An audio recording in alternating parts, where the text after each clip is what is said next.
chère âme en quête de vérité. Aujourd'hui, nous partons en voyage intérieur, sur les pas d'un sage qui a illuminé le silence. Un homme dont la simple présence était une réponse à toutes les questions. Il ne prêchait pas, ne fonda aucun ordre religieux, et pourtant, son enseignement traverse les siècles comme une flamme pure.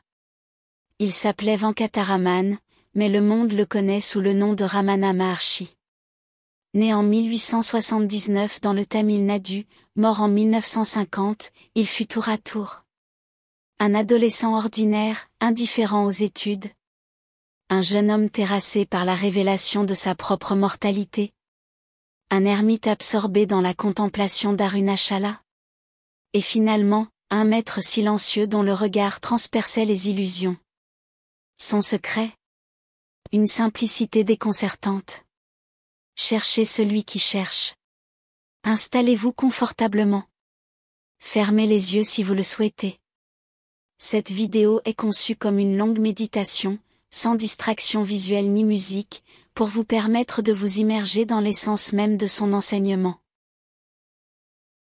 Le 30 décembre 1879, alors que le soleil du solstice d'hiver réchauffait doucement les terres rouges du Tamil Nadu, dans le modeste village de Tiruchuli où les rues sentaient encore le bois de santal des récentes cérémonies, naquit un enfant qui allait bouleverser la spiritualité du siècle à venir.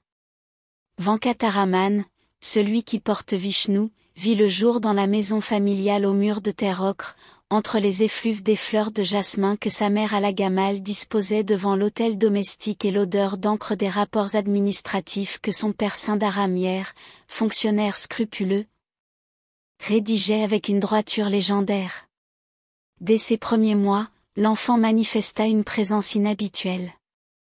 Alors que les autres bébés pleuraient pour réclamer nourriture ou attention, Venkataraman observait le monde avec un calme déconcertant, comme s'il percevait déjà derrière le voile des apparences. Ses yeux sombres, grands ouverts, semblaient absorber la lumière plutôt que la refléter. Quand il fit ses premiers pas à 13 mois, un chiffre déjà symbolique dans la tradition védique, ce ne fut pas pour courir vers les jouets, mais pour s'asseoir tranquillement dans un coin de la véranda, fasciné par la danse des poussières dans les rayons du soleil. À l'école primaire de Tiruchuli, ses maîtres remarquèrent vite cet élève singulier.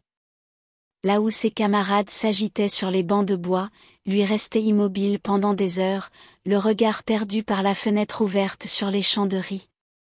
Ses cahiers d'écolier, soigneusement conservés aujourd'hui à Ramanasramam, révèlent entre les lignes de grammaire tamoule et les problèmes d'arithmétique des annotations troublantes. Dans la marge d'une leçon sur les saisons, on peut lire en petits caractères serrés, si l'hiver passe, qui reste pour voir le printemps. Sur une page de calcul, cette question énigmatique, qui compte quand je m'oublie? Quand la famille dut s'installer à Madurai après la mort soudaine du père en 1892, l'adolescent de 13 ans parut encore plus absorbé dans ses réflexions.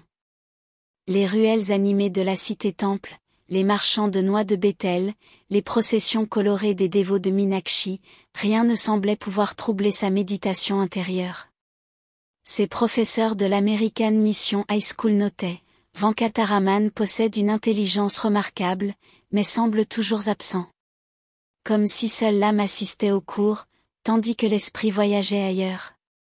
C'est dans cette période que le jeune garçon commença à éprouver des expériences étranges. Certains matins, en se réveillant, il restait plusieurs minutes immobile, incapable de dire s'il dormait encore ou non.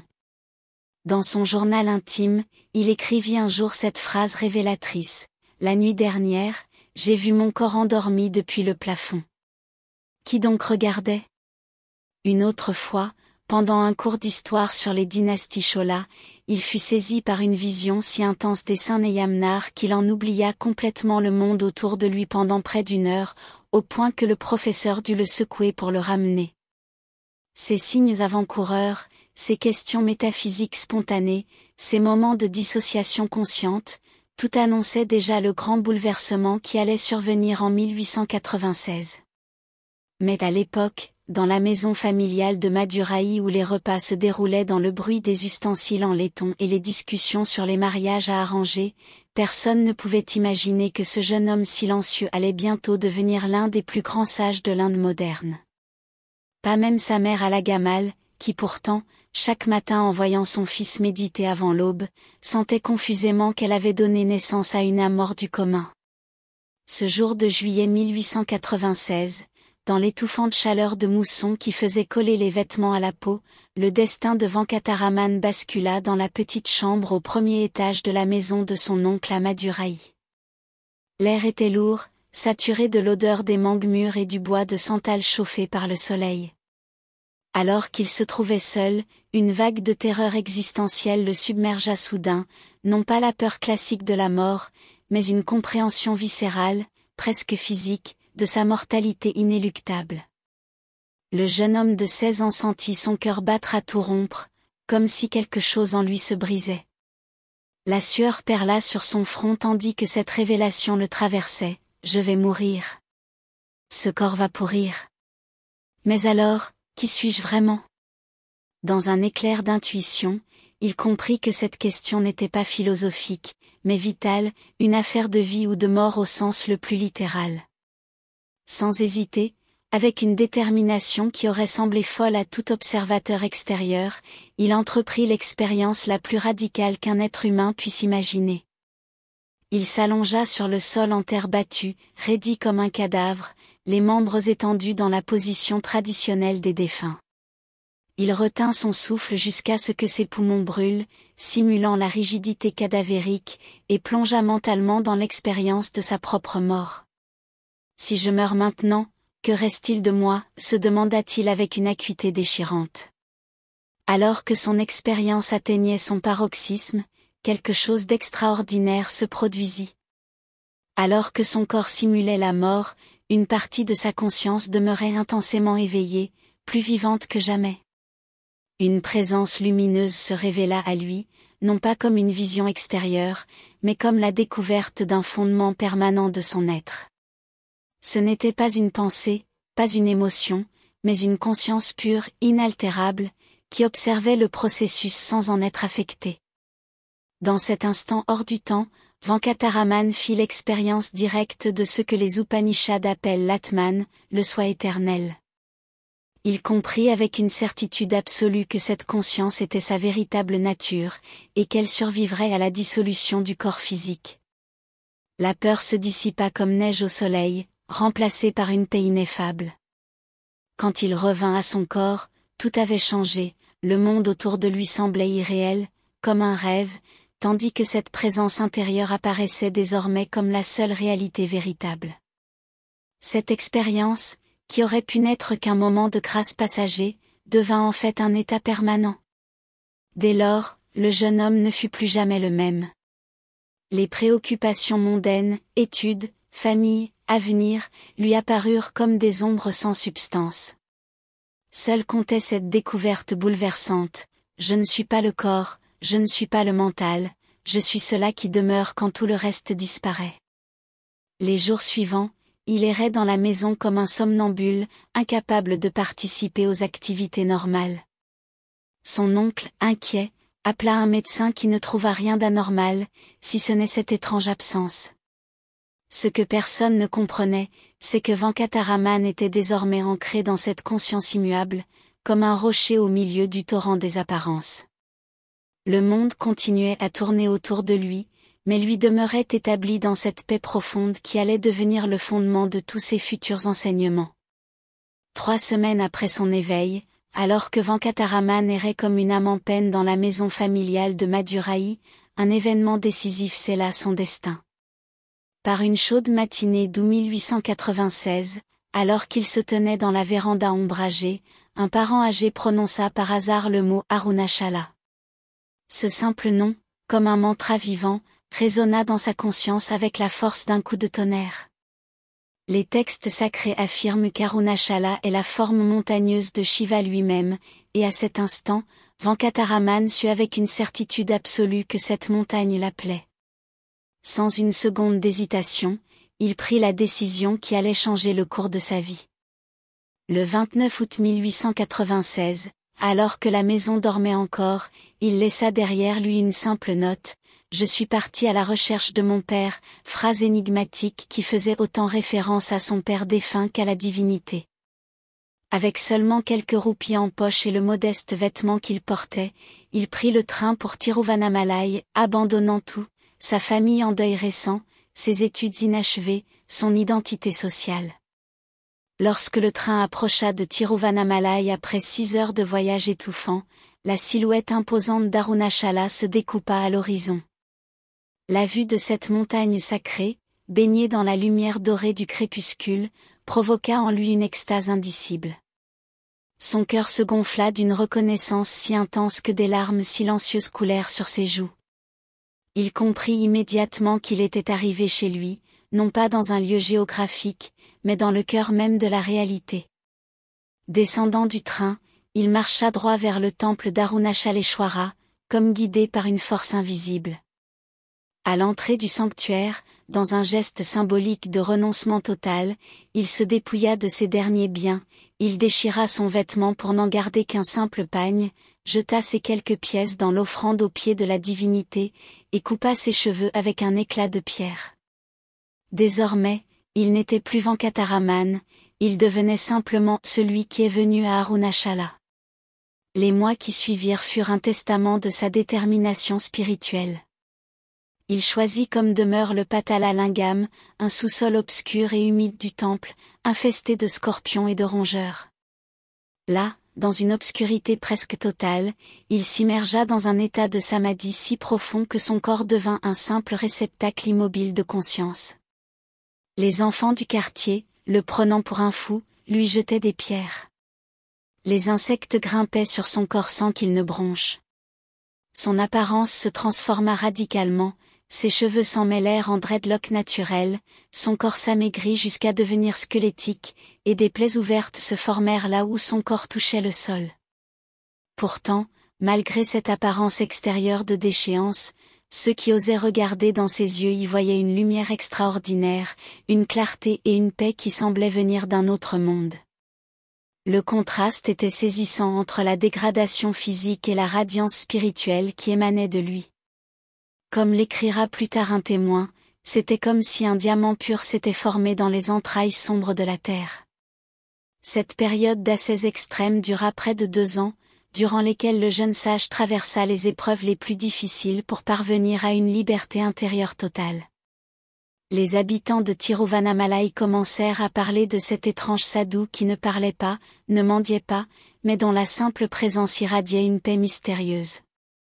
Ainsi commença, dans le silence et l'obscurité d'un sous-sol de temple, l'extraordinaire aventure spirituelle qui allait donner au monde l'un de ses plus grands maîtres. Après plusieurs mois passés dans les entrailles obscures du temple, Ramana, car c'est ainsi qu'on commençait désormais à l'appeler, fut attiré plus haut sur les flancs d'Arunachala, vers la grotte de Virupaksha. Ce lieu, creusé par le temps dans le granit sacré de la montagne, devint son refuge pendant près de 2 décennies.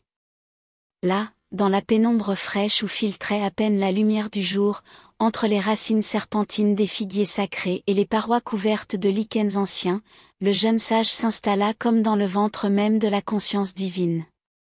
La grotte vivait au rythme des saisons, tantôt fraîche et sèche pendant l'hiver, tantôt humide et résonnant des gouttes d'eau filtrant à travers la roche pendant la mousson. Ramana, immobile comme une stalagmite, semblait faire corps avec ce sanctuaire minéral. Son silence n'était pas un simple mutisme, mais un état d'être si profond que les visiteurs avaient l'impression d'entrer dans un espace hors du temps. Les oiseaux venaient se poser sur ses épaules, les singes s'asseyaient près de lui sans crainte, comme si tous reconnaissaient en lui un frère en paix avec l'univers. Peu à peu, malgré son isolement volontaire, la renommée de cet ermite extraordinaire se répandit. Des chercheurs de vérité commencèrent à gravir les sentiers escarpés menant à la grotte. Ils venaient de tous horizons, brahmanes érudits, sadhus errants, jeunes hommes en quête de sens. Aucun ne repartait comme il était venu.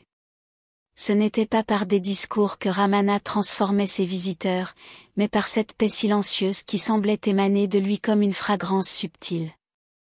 Certains pleuraient sans savoir pourquoi en sa présence. D'autres ressentaient soudain une clarté mentale inexplicable. Tous repartaient avec le sentiment d'avoir entrevu quelque chose d'essentiel, comme si son silence avait creusé en eux un espace nouveau. Parmi ses premiers visiteurs, un homme simple nommé Palaniswami se distingua. Ce dévot au cœur pur, reconnaissant immédiatement la grandeur spirituelle de Ramana, prit sur lui de veiller sur le jeune sage. Chaque jour, il gravissait la montagne avec une détermination touchante, portant une petite gamelle de riz et de lentilles, une cruche d'eau fraîche, et parfois quelques fruits sauvages cueillis en chemin. Avec une patience infinie, il nettoyait les plaies qui couvraient le corps du sage, écartait doucement les insectes, et s'asseyait en silence pendant des heures, attendant un signe qui ne venait jamais. Pendant près de 3 ans, Ramana ne lui adressa pas une seule parole. Jusqu'à ce jour mémorable, alors que Palaniswami nettoyait comme à l'accoutumée ses pieds couverts de blessures, une question jaillit enfin de ses lèvres. « Swami, comment atteindre la libération ?» Ramana leva alors les yeux pour la première fois, et dans un murmure à peine audible, répondit « Cherche celui qui voit. Trouve d'où vient le « je point ». Ces quelques mots, simples en apparence mais d'une profondeur abyssale, marquèrent le début d'un enseignement unique, non pas basé sur des concepts philosophiques complexes, mais sur l'expérience directe de la conscience. Ainsi naquit, dans l'intimité ombragée de la grotte de Virupaksha, ce qui allait devenir l'une des spiritualités les plus pures de l'Inde moderne. Un enseignement sans dogme, sans rituel, sans artifice, où la simple présence du maître agissait comme un miroir révélant à chacun sa nature véritable. Les visiteurs affluèrent toujours plus nombreux, attirés par ce silence qui parlait plus haut que tous les sermons, par cette présence qui éveillait sans effort. Et la grotte, témoin silencieuse de tant de transformations intérieures, devint le berceau d'une sagesse qui allait rayonner bien au-delà des contreforts d'Arunachala. Le décès de sa mère Alagamal en 1922 ouvrit un nouveau chapitre dans la vie de Ramana. La femme qu'il avait portée puis retrouvée après des années de séparation, qui était devenue sa première disciple avant de s'éteindre dans la sérénité, lui léguait dans la mort un dernier cadeau, la nécessité d'incarner sa sagesse dans un cadre plus accessible. Ramana descendit alors des hauteurs d'Arunachala où il avait passé près de 25 ans, pour s'installer au pied même de la montagne sacrée, près du Samadhi où reposait désormais sa mère. Autour de cette présence rayonnante, un ashram organique commença à se former, comme une plante pousse naturellement vers la lumière. Ramanasramam ne fut jamais construit selon des plans prémédités, mais surgit pas à pas, au rythme des besoins, une modeste hutte d'abord, puis une salle de méditation, une cuisine, quelques cellules pour les résidents permanents. Contrairement au monastère traditionnel aux règles rigides, cet espace respirait la liberté. Aucune hiérarchie formelle, pas de rituels obligatoires, pas de distinction entre initiés et profanes. Ici régnait une démocratie spirituelle inédite en Inde. Les intouchables s'asseyaient côte à côte avec les brahmanes, partageant le même repas servi sur des feuilles de bananier. Les animaux, vaches, singes, paons, circulaient librement, considérés comme des membres à part entière de cette communauté sans frontières.